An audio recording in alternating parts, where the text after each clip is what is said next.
Tell us about ASU's defense. They're fast, they're aggressive, they fly around and make a lot of plays.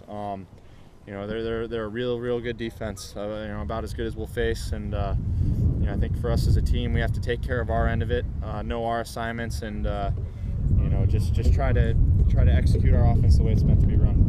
Motivation to knock off a top 10 team and keep yourself in bowl contention. How much do you think about that this week? I wouldn't say there's much motivation to knock them off. We're not thinking about them or their scenarios, that kind of thing. We're thinking about our own team, what we want to do, as a football team, and just play good football. We don't need any extra motivation to spoil something for them. Obviously, we want to win and come out here and play good football, but we're not thinking about them. We're thinking about us and what we want to do as a football team. Last thing from me, have you been able to see progression in the Jarmans and Villamins on your team? How far have they progressed since summer camp? Leaps and bounds. I think you look at our group of receivers at the start of the year, they're all real young. And I think I said it during camp, but they're just improving day by day, and I think they've kept that going throughout the season. I think it's translating to the games. You see a guy like Victor had over 10 catches, I think, last game. Hunter's making plays left and right. Jordan had a bunch of big catches in the game. So you see these guys developing, in practice during camp, and then to see them kind of keep improving throughout the year and take it into the games, it's a great thing to see.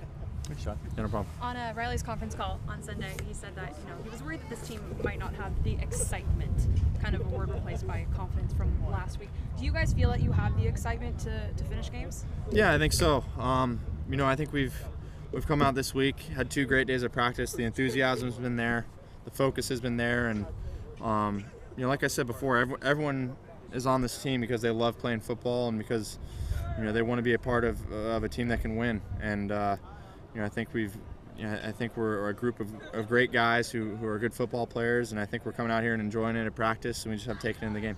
You keep mentioning the reason that you guys can't string together drives is, either third down conversions or penalties. Can you talk about that a little bit more on, how you're planning to correct that? Well, I think, like I've said before, it's execution on first and second down. Looking at the film from the game, I think we were good when we got into third and short, third and medium. It was just the third and extra longs that were tough for us. I think we even converted a 3rd and 18, but it's hard to really overcome those kind of down and distances. So just try to get into the third and mediums, third and shorts. I think will really help us extend drives. Obviously a tough loss, but positive to take out of it. You had 419 yards through the air. Was able to start off with that 49-yarder to Ramel Dockery. What happened with the passing game? You guys really seemed to click against Washington State. I think we just executed well. We knew we wanted to kind of come out the gate and take a shot on them, and you hit it on the first play of the game, and suddenly you're in plus territory. It just feels good when you get off to a good start. And then I think as the game went on, we were just executing well. We had a good balance of some deep shots and some check downs, some quicks. I think we kind of hit our stride in the passing game for the most part, but still some things to improve. Fourth quarter letdowns really can't be blamed on anyone. As Coach Brennan was just saying, everyone really does play a part in those. As a leader, though, what's your message in the locker room, or how do you get everyone to execute and find their assignments? I think it's just keep playing. I don't think there has to be anything mystical about playing in the fourth quarter. Nothing has to change because it's the last quarter as opposed to the first. I think you just have to keep executing. You just really sustain that kind of thing that we did on the first drive throughout the whole game. And I've never overthought the fourth quarter as it's something where you have to totally change your mindset, change your game plan. I think it's just keep executing, and you have to sustain it through 60, 70, 80 plays and finish it the whole way.